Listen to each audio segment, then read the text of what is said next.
ಧೋ ಧೋ ಮಳೆ, ಮಿಸುಕಾಡಲು ಸಾಧ್ಯವಾಗದಂತಹ traffic jam. ತಮ್ಮ ತಮ್ಮ ಗಾಡಿಗಳಿಂದಿಳಿದು 4-5 ಕಿಲೋಮೀಟರ್ ದೂರದಲ್ಲಿರುವ ಕಾರ್ಯಕ್ರಮದ ಸ್ಥಳಕ್ಕೆ ನಡೆದೇ ಹೋಗ್ತಾ ಇರೋ ಜನ. ಎಲ್ಲರಿಗೂ ಒಂದೇ ಧಾವಂತ, ಕಾರ್ಯಕ್ರಮ ಶುರುವಾಗೋ ಮುನ್ನ ತಮ್ಮ ಸ್ಥಳಗಳಲ್ಲಿ ತಾವು ಕುಳಿತುಕೊಳ್ಬೇಕು.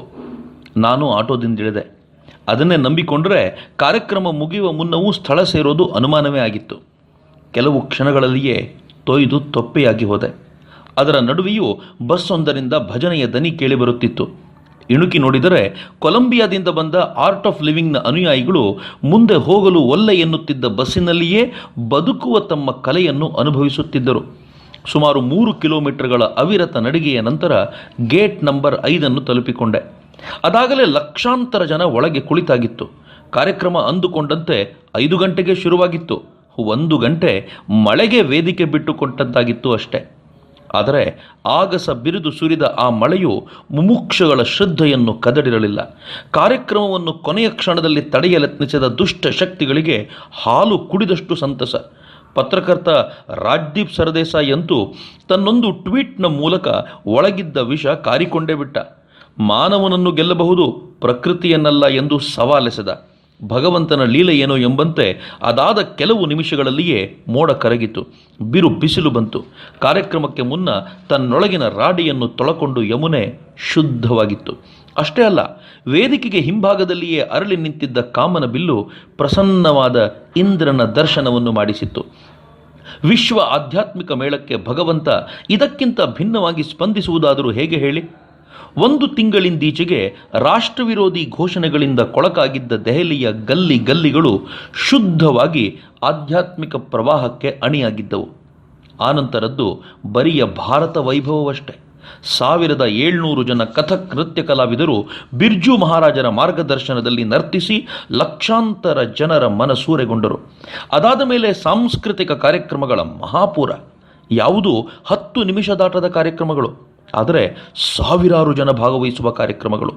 ವೇದಿಕೆಯಲ್ಲಿ ಬಗೆಬಗೆಯ ಕಾರ್ಯಕ್ರಮಗಳು ಅನಾವರಣಗೊಳ್ಳುತ್ತಿದ್ದಂತೆ ಜನರ ಮುಗಿಲು ಮುಟ್ಟುವ ಉದ್ಘೋಷ. ಈ ನಡುವೆ ಮಾತನಾಡಲು ನಿಂತವರು ಆರ್ಟ್ ಆಫ್ ಲಿವಿಂಗ್ನ ಸಂಸ್ಥಾಪಕ ಶ್ರೀ ರವಿಶಂಕರ್ ಗುರೂಜಿ. ನನ್ನ ಅಕ್ಕಪಕ್ಕದಲ್ಲಿ ಕುಳಿತಿದ್ದ ಅನ್ಯ ದೇಶದ ಜನರು ಏಕಕಂಠದಲ್ಲಿ ಕೂಗಾಡುವಾಗ ಒಮ್ಮೆ ಮೈಯಲ್ಲಿ ವಿದ್ಯುತ್ ಸಂಚಾರವಾದಂತಾಯಿತು. ಅಲ್ಲವೇ ಮತ್ತೆ? ಯಾವುದನ್ನು ರಾಜ್ಯ ಪ್ರಭುತ್ವ ಮಾಡಲಾಗದೋ ಅದನ್ನು ಆಧ್ಯಾತ್ಮಿಕ ನೇತಾರನೊಬ್ಬ ಮಾಡುತ್ತಾನೆನ್ನುವುದು ಸಾಬೀತಾಗಿ ಹೋಯಿತು. ರಾಜನಿಗೆ ಆಯಾ ರಾಜ್ಯ ದೇಶಗಳಲ್ಲಷ್ಟೇ ಗೌರವ, ಸಜ್ಜನರಿಗೆ ಜಗತ್ತಿನಲ್ಲೆಲ್ಲ ಗೌರವ ಎಂಬುದು ಮತ್ತೆ ಖಾತ್ರಿಯಾಯಿತು. ಈ ಎಲ್ಲ ಕೂಗಾಟಗಳು ಇದ್ದಕ್ಕಿದ್ದಂತೆ ಮುಗಿದು ಇಡೀ ಆವರಣ ಒಮ್ಮೆಗೆ ಸ್ತಬ್ಧವಾಯಿತು. ಅನುಮಾನವೇ ಇಲ್ಲ, ಈ ಎಲ್ಲ ಸಂಭ್ರಮಗಳ ಹಿಂದಿನ ಸೂತ್ರಧಾರನ ಮಾತು ಶುರುವಾಗಿತ್ತು. ನಾನು ನಿಮಗೆ ಸೇರಿದವನು ಎನ್ನುವುದರೊಂದಿಗೆ ಆರಂಭವಾದ ಸಲಿಲ ಧಾರೆಯಂತೆ ಹರಿದರೂ ಅಲ್ಲಲ್ಲಿ ಸ್ವಲ್ಪ ಜೋರಾಗಿಯೇ ಇತ್ತು. ಈ ಸಂಭ್ರಮವನ್ನು ವೈಯಕ್ತಿಕ ಪಾರ್ಟಿ ಅಂತಾರೆ. ಅವರು ಹೇಳಿದ್ದು ಸರಿಯೇ, ಏಕೆಂದರೆ ಇಡೀ ವಿಶ್ವವೇ ನನ್ನ ಕುಟುಂಬ ಎನ್ನುವಾಗ ಮಾಧ್ಯಮಗಳ ಅನೇಕರ ಮುಖಗಳು ಹುಳ್ಳಗಾಗಿರಲಿಕ್ಕೆ ಸಾಕು. ಆಟಗಳು, ಕಲೆ, ವ್ಯಾಪಾರ, ವಿಚಾರ ಮತ್ತು ಆಧ್ಯಾತ್ಮ ಇವು ಜಗತ್ತನ್ನು ಬೆಸೆಯಬಲ್ಲಂಥ ಶಕ್ತಿಗಳು ಎಂಬುದನ್ನು ಅವರು ಮತ್ತೊಮ್ಮೆ ನೆನಪಿಸಿಕೊಟ್ಟರು. ಫ್ರಾನ್ಸಿನ ಮಾಜಿ ಪ್ರಧಾನಮಂತ್ರಿ ಡೊಮಿನಿಕ್ ವಿಲೆಪಿನ್, ನೇಪಾಳದ ಪ್ರಧಾನಮಂತ್ರಿ ಕಮಲ್ ಥಾಪಾ, ಶ್ರೀಲಂಕಾದ ಸದನದ ಸ್ಪೀಕರ್ ಕರು ಜೈಸೂರ್ಯ ಹೀಗೆ ಅನೇಕರು ಭಾಗವಹಿಸಿ ವಿಶ್ವ ಸಾಂಸ್ಕೃತಿಕ ಉತ್ಸವಕ್ಕೆ ಮೆರುಗು ತಂದಿದ್ದರು. ಲ್ಯಾಟಿನ್ ಅಮೆರಿಕಾ ಭಾಗದ ಮುಖ್ಯಸ್ಥರೊಬ್ಬರು ಭಾರತವನ್ನು ವಿಶ್ವಗುರುವೆಂದು ಸಂಬೋಧಿಸಿದ್ದು ರೋಮಾಂಚನಗೊಳಿಸುವಂತಿತ್ತು. ಈ ನಡುವೆಯೇ ಅರ್ಜೆಂಟೀನಾದ ಸ್ಥಳೀಯ ನರ್ತಕರು, ವಾದ್ಯವೃಂದದವರು ತಮ್ಮ ರಾಷ್ಟ್ರದ ಸಂಗೀತ ನೃತ್ಯಗಳ ಪ್ರದರ್ಶನ ಮಾಡುತ್ತಲೇ ಮಧ್ಯೆ ಶ್ರೀರಾಮ ಜಯರಾಮ ಜಯ ಜಯರಾಮ ಎಂದು ಭಜನೆ ಮಾಡಲು ಆರಂಭಿಸಿದಾಗ ಮತ್ತೊಮ್ಮೆ ಯಮುನೆಯ ಆವರಣ ಕುಣಿಯಲಾರಂಭಿಸಿತ್ತು. ಅದೊಂದು ಮರೆಯಲಾಗದ ಅನುಭವ. ನಮ್ಮ ದೇಶದಲ್ಲಿಯೇ ಅನೇಕರು ಅಜ್ಞಾನಿಗಳಾಗಿ ರಾಮನ ಕುರಿತಂತೆ ಅಪಸವ್ಯಗಳನ್ನಾಡುತ್ತಿದ್ದರೆ ಯಾವುದೋ ರಾಷ್ಟ್ರದ ಜನ ಅವನ ನಾಮದಿಂದ ಪುಳಕಿತರಾಗುತ್ತಿದ್ದುದು ರೋಮಾಂಚನಕಾರಿಯಲ್ಲದೆ ಮತ್ತೇನು? ಮೋದಿಯವರ ಭಾಷಣ ಶುರುವಾದಾಗಲೂ ಹಾಗೆಯೇ ಎಲ್ಲೆಲ್ಲಿಯೂ ವಿದ್ಯುತ್ ಸ್ಪರ್ಶದ ಅನುಭವ. ತಮ್ಮ ಎಂದಿನ ಶೈಲಿಯಲ್ಲಿಯೇ ಮಾತನಾಡಿದ ಮೋದಿ ಮಳೆಯಲ್ಲಿ ತೊಯ್ದಿದ್ದ ಜನರನ್ನು ಬೆಚ್ಚಗಾಗಿಸಿದ್ದರು. ಅದಾಗಲೇ ಅವರ ಭಾಷಣದ ತುಣುಕುಗಳು ಫೇಸ್ಬುಕ್, ವಾಟ್ಸಪ್ಗಳಲ್ಲಿ ಅಡ್ಡಾಡಲಾರಂಭಿಸಿವೆ. ನೀವು ನೋಡಿಯೂ ಇರುತ್ತೀರಿ. ಒಂದಂತೂ ಸತ್ಯ, ಇಂತಹದ್ದೊಂದು ಅದ್ಭುತ ಕಾರ್ಯಕ್ರಮದ ಕಲ್ಪನೆ ಮಾಡಿಕೊಳ್ಳಲು ಸಾಮಾನ್ಯದವನಿಂದ ಸಾಧ್ಯವಿಲ್ಲ.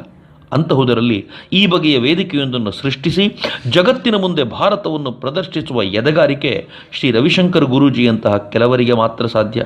ಇಷ್ಟಕ್ಕೂ ಭಾರತ ಜಗತ್ತನ್ನು ಆಳಬೇಕಾಗಿರುವ ರೀತಿ ಇದೆ. UAEಯಿಂದ ಬಂದಿದ್ದ ಗಣ್ಯರೊಬ್ಬರು ಮಾತನಾಡಿ, ಈ ರೀತಿಯ ಆಧ್ಯಾತ್ಮಿಕ ಮೇಳಗಳು ಭಾರತಕ್ಕೆ ಹೊಸತಲ್ಲ ಎನ್ನುವಾಗ ಯಾಕೋ ಎದೆ ಉಬ್ಬಿ ಬಂದಿತ್ತು. ಅಶೋಕನ ಕಾಲದಲ್ಲಿ ನಡೆದ ಬೌದ್ಧ ಧರ್ಮದ ಸಮ್ಮೇಳನಕ್ಕೆ ಜಗತ್ತಿನ ದಶದಿಕ್ಕುಗಳಿಂದಲೂ ಜನ ಧಾವಿಸಿ ಬಂದಿದ್ದರಂತೆ. ಆನಂತರ ನಡೆದಿರಬಹುದಾದ ಸರ್ವಶ್ರೇಷ್ಠ ಸಮಾರಂಭ ಇದೇ ಇರಬೇಕು. ಜಗತ್ತಿನ 150 ರಾಷ್ಟ್ರಗಳ ಜನ ಪ್ರೀತಿಯ ಆಹ್ವಾನಕ್ಕೆ ಮಣಿದು ಧಾವಿಸಿ ಬರುವುದನ್ನು ನೀವು ಊಹಿಸುವುದೂ ಸಾಧ್ಯವಿಲ್ಲ ಬಿಡಿ.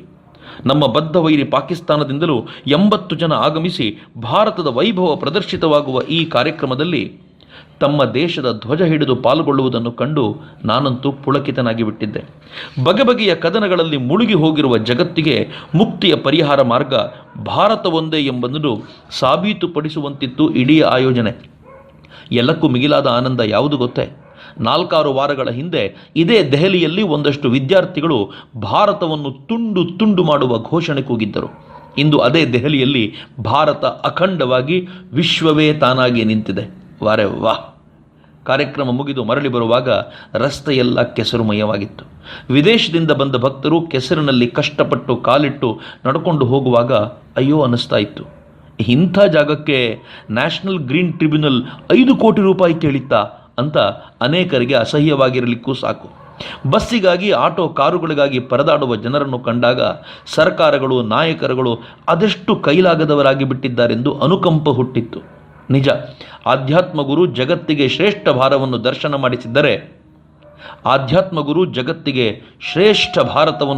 ಮಾಡಿಸಿದ್ದರೆ ರಾಜಕೀಯ ನಾಯಕರು ಕೊಳಕು ದೆಹಲಿ ಮತ್ತು ಅವ್ಯವಸ್ಥೆಯ ದೈನೇಸಿತನದ ಪ್ರದರ್ಶನ ಮಾಡಿದ್ದರು.